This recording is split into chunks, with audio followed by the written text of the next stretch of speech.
Кішкентайым жүрегім, Алладан бақытыңды тіледім. Сен шын бақсың, ең қымбатсың, сен деп өмір сүремін. Сәлем, менің Буырсақ әкемен анасым. Мен сіздердің махаббатыңыздан саралған кішкентай бақытпын. Бірақ та кішкентай болсам да, үлкен қуаныш сыйлайтыныма сенімдімін.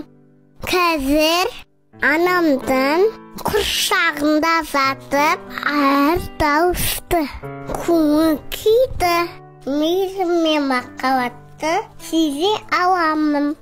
Әкем нағыз ер азамат болса да, жүрегінің өте жұмсақ екенін біліп қойдым.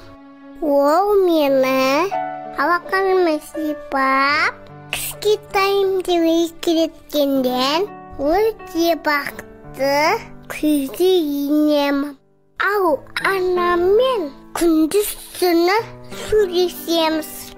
Айтпақшы, менің ол немесе қыз екенімді ешкім тіпті анам да білмейді. Сіздермен тезірек көріскім келіп жүргендіктен қазір құпияны ашам. Бірақ мен дүниеге келгенде бәріміз керемет көңіл күймен ойлаймыз деп уәде беріңіздер. Уәдеме жарайды, сендім. Сәлем, мен Буырсақ.